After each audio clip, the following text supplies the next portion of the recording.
والدین کے ادب کے حوالے سے ہم بات کرتے ہیں، امام زین العابدین سے بڑھ کر غالباً کسی نے اپنی والدہ کا احترام نہیں کیا۔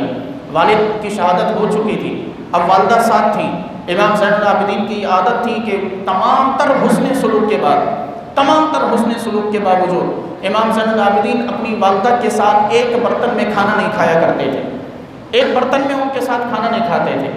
لوگوں نے جب وجہ پوچھی تو فرمانے لگے کہ اس کی وجہ یہ ہے کہ مجھے